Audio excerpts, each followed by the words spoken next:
South Korea picked up 6 points from arguably their hardest window in World Cup qualifying. Oman almost convinced me that they remembered how to play football, and Palestine and Kuwait may have just eliminated each other from the 2026 World Cup. Ladies and gentlemen, this is your Group B analysis from the October AFC qualifying window. Let me know down below in the comments what your biggest takeaway is. I'm going to be giving y'all mine for each team in this video. Hit subscribe so you do not miss more Asian footy content here on Ball TV, and if you could please take the 2 seconds to drop a like on the video, that would be much appreciated. The team I'm going to start with is South Korea, the big boys in Group B, who look like they are already qualified to 2026. They had a 2-0 win away in Oman, Jordan, before beating Iraq 3-2 at home, and I would describe both of these victories as rather comfortable for South Korea. My biggest takeaway and positive for the Koreans from this window is the fact they had no Sung Kyung-min, and that Lee Gang-in, their most important player, was completely average, if not below average, and they still took the 6 points. I mean, I was looking at Lee Gang-in's stats here. 0 chances created in 180 minutes of play. I was thinking, please comment if you can think of something else. This is probably Lee Gang-in's worst window for South Korea since he became the starter. I saw that Jesus Casas after the Iraq game said the game plan was to eliminate Lee Gang-in from the Korean attack, basically identifying him as the most important attacking player. And while I think Iraq succeeded in that, I think they forgot about EJ Sung, Hwang In-beom, and everybody else because Korea ended up putting 3 goals past him.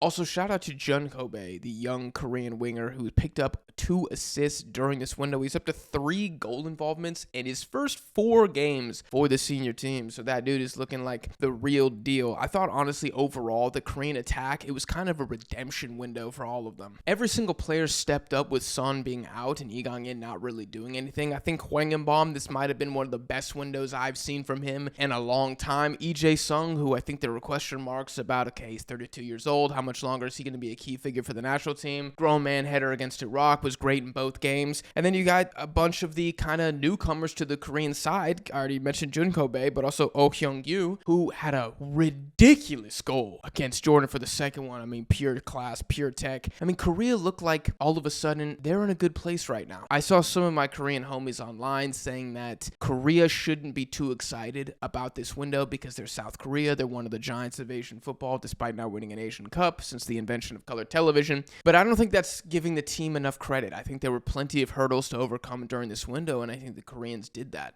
I think there's going to be a narrative whether or not Korea plays better without Sung Hyun-min, and I'm not subscribing to that narrative for a second, though you should subscribe to Ball TV. I think when you're playing alongside the GOAT, I think you have a natural inclination to kind of lean on him, and I think you see the Koreans do that from time to time, but that is not a reason to drop him from the starting 11 when he's healthy. We're talking about the best Asian player of all time. Like, I don't care who's playing next to him. I don't care who the manager is. Son needs to be the first name on the team sheet. I'm not entertaining this for another second. Now, the goals that South Korea conceded during this window, both of them coming from crosses down the right side of the pitch, and it's kind of understandable given that they were conceded against Iraq, who I think are crazy dangerous from aerial balls. So I'm not too worried about that from a Korean perspective. I thought Kim Min-jae did actually pretty good job against Ayman Hussein. I don't really think it was his assignment when Hussein scored the ridiculous bicycle kick. And I mean, when he's doing stuff like that, what are you going to do? Really, like, that's not really a center back's job. So I think overall, a solid window from Min-jae and really the entire Korean team. Korea came into this window with some big questions to answer. I think they answered at least some of them. Their toughest challenges now out of the way. And barring a historic fumble, they are pretty much already in the 2026 World Cup. Moving on to Iraq. It was another win in Basra, another 1-0 win in Basra, and another snooze fest in Basra to start the window with a 1-0 victory against Palestine. Now, against Palestine, the second half wasn't as bad as when they beat Oman 1-0 in Basra, but this Iraqi team, they've got some questions, man. I didn't really see a lot of desire from them to put the game away. I have an insane stat for you guys. In the Palestine game at home, Iraq created 1 chance the entire game. What is with this team, and every time they play at home, it's just dead attacking football? I don't understand it. Like, yeah, Ali Jassim not available, or I think he might have come off the bench in this game. Bayesh might not be the most offensively talented player, and Ayman Hussein is playing on one leg, but this is still a talented enough side to generate more than 1 chance at home in 90 minutes versus Palestine. Kuwait generated more chances against Palestine, and that team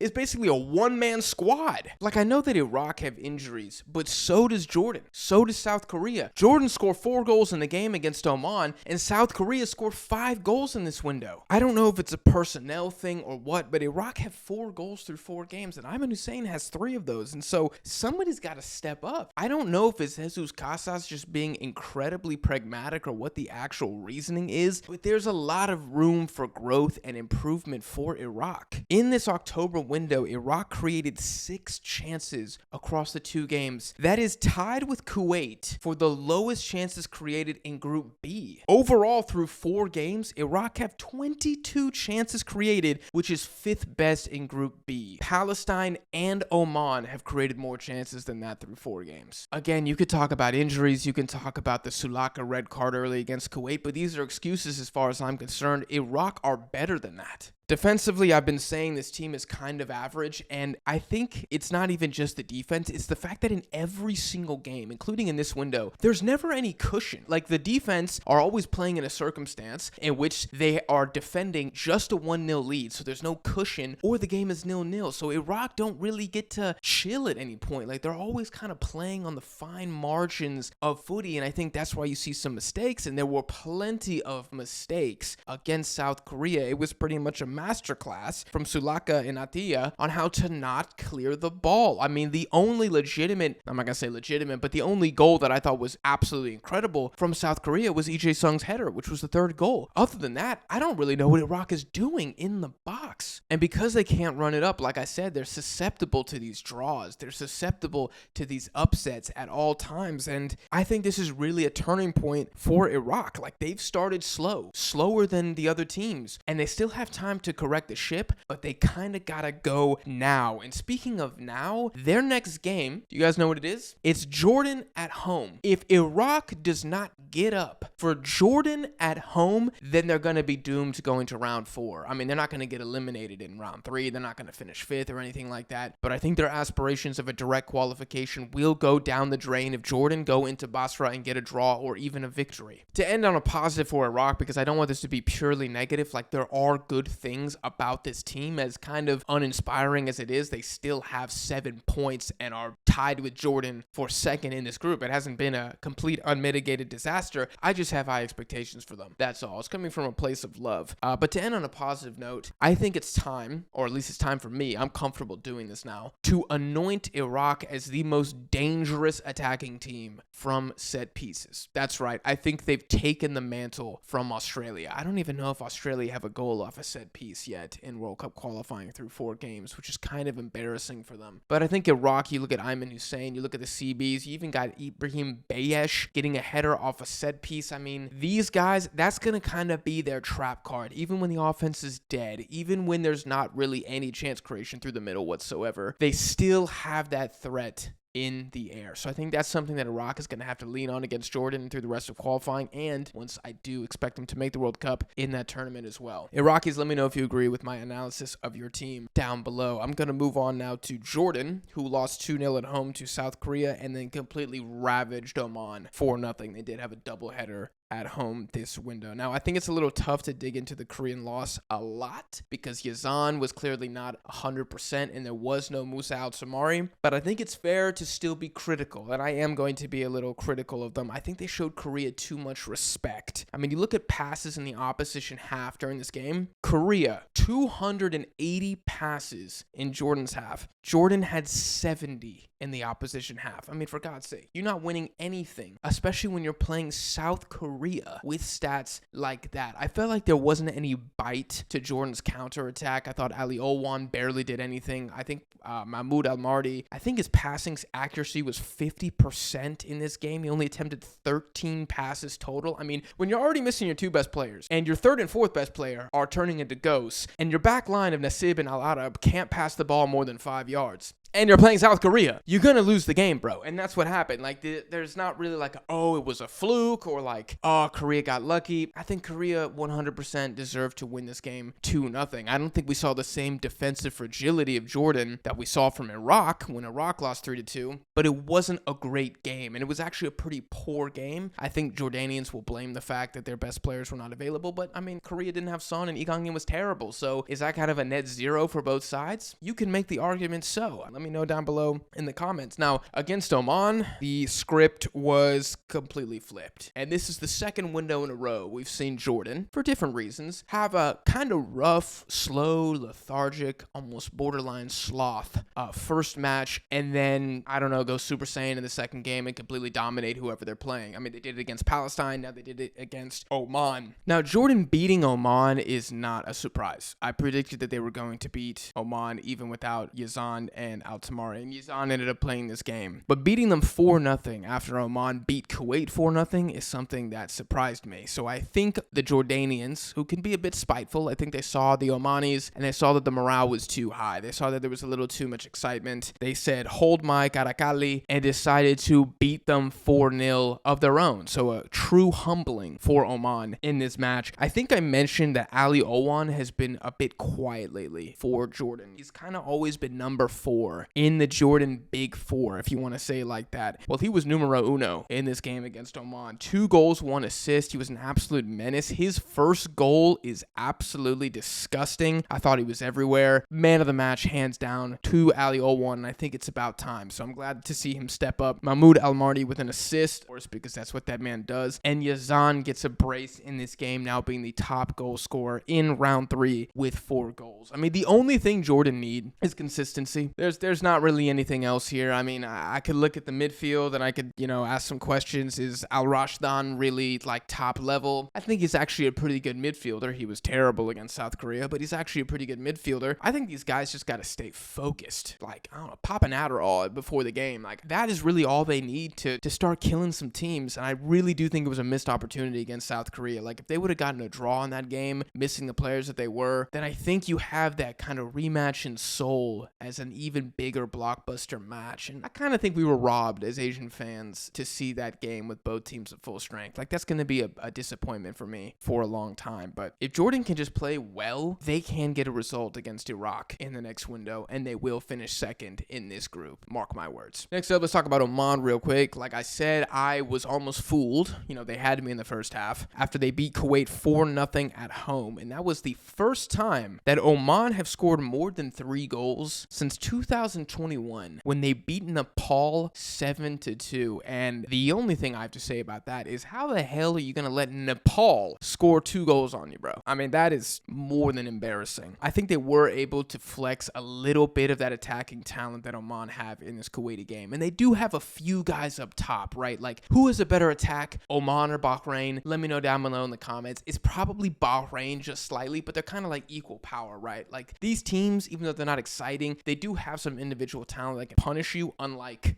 some of the other teams in round 3. But then you lose 4-0 to Jordan, and we're completely dominated. And now I'm just back here on camera scratching my head again. Like, I don't know what to tell you guys about Oman. What are my first impressions in their first games under Jaber, their new manager? Kind of the same, bro. Ask me after match day 6. I don't know what to say about Oman.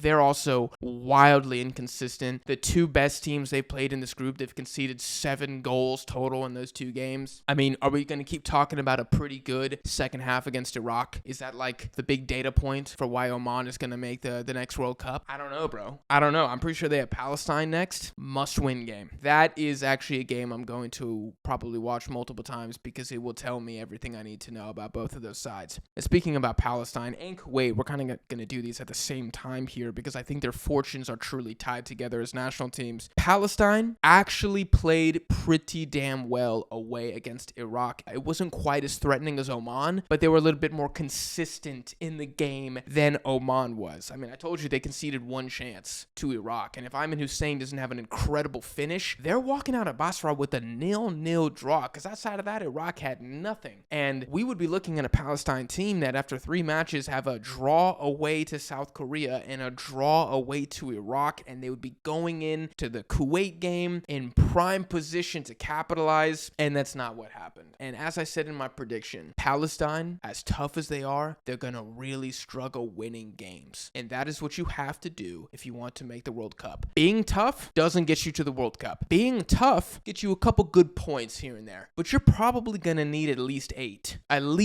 points to have a chance of going to the World Cup. And I'm asking myself for Palestine, where are these going to come from? Because going into this match between Palestine and Kuwait, both of these teams needed a dub for round 4 to be a good hope. And Palestine Palestine in this game kind of bullied Kuwait, especially in the first half. Yet despite that, as Palestine always seemed to find a way to do, they always do the bare minimum, get the bare minimum result, whether it's bad luck, good luck, whatever, I don't care. They go down early through a penalty, then they equalize through a penalty, then they start cooking again. But before they can completely put Kuwait in the fryer, they get a second yellow card, they go down to 10 men, and then despite going down to 10 men, they're still the better team. And this is where I have to pivot to Kuwait for a second. This team is terrible, man. I know I went viral on Kuwaiti TikTok. I'm spitting facts, man. If y'all don't agree, I'm sorry. What do you want me to say about this team? How have you had a man advantage in 2 games? You haven't won a single one of them. I do not understand this. God continued to smile upon the Kuwaiti national team, and you guys can't capitalize. You do end up going up into the lead 2-1 against Palestine because Yusuf Nasser, the only player with any quality in this team, puts away a good, tap in front of goal. It's actually a really good run from him. But then you completely fumble against 10 men Palestine. So how am I supposed to have any faith Kuwait going to the World Cup? How am I supposed to believe that? It is, to Palestine's credit, a grown man header from Dabak. I mean, it is a header that Olivier Giroud and Ayman Hussein would be proud of. It was really a grown man header. But still, the game ends 2-2, and I cannot say there's a bigger winner from this match. If you guys think there's a bigger winner, comment down below. I'm going to kind of say this in a weird way. I do think there's a bigger loser, and I think it's Kuwait. If you look at Kuwait, you are not out of pocket to suggest that right now they should be on minimum 5 points. They should have won either this game against Palestine or they should have beaten Iraq. And instead, they're on 2 points, tied with Palestine in 5th place. This is a fumble that I haven't seen from any other team in AFC World Cup qualifying. I think Uzbekistan have been a very fortunate team so far in terms of refereeing decisions and whatnot and kind of, shots off the post and whatever. Kuwait are right there. The difference is Uzbekistan are in 2nd place with 10 points, look like they're going to the World Cup, and Kuwait look dead. That's kind of the difference for me here. I think if you're a smaller team trying to go to the World Cup, you need luck on your side. You do need fortune. Fortune plays a massive part in football, and Kuwait have had that. Palestine haven't had that. Palestine haven't had any luck at all, and they're in the exact same position. The difference is that Kuwait have South Korea and Jordan in the next window. Palestine have South Korea and Oman. I believe it's Oman away. So are either team beating South Korea? Probably not. That's going to be an L for both of them. It's really going to be Kuwait versus Jordan or Palestine versus Oman. Who do you think is going to get the better result in that match? I am going to say it is Palestine. I do think they are good enough and strong enough and stubborn enough, quite frankly, to get a draw against Oman. But beating them, I think the game's in Muscat. That's going to be a very big ask. And that's why I just think it was a massive wasted opportunity for both of these teams. Somebody, Palestine or Kuwait, somebody win a game in the next window. That's all I can ask. And those are my takeaways. That is my sentiment towards Group B currently. Those are my thoughts about each team. If I said anything that you guys disagree with, let me know why down below in the comments. I hope you guys enjoyed this video. If you did, make sure to smash the like button. A reminder that I have tons of AFC content coming out here on Deadball TV covering the other groups, and I will be going live 4 games in the November window, much like I did in the October window when we went live for Uzbekistan, Iran, and Japan versus Australia. So I would love to do something for Group B. I did a watch along for Iraq, Oman in the first window. I think it's time to go back to that for probably the Jordan versus Iraq game, because how am I not going to watch that? I mean, there's so much at stake there. I think it's going to be incredible. So hit subscribe so you don't miss that. Check out our social media links in the description. Thank you guys for watching, and I'll see y'all in the next one.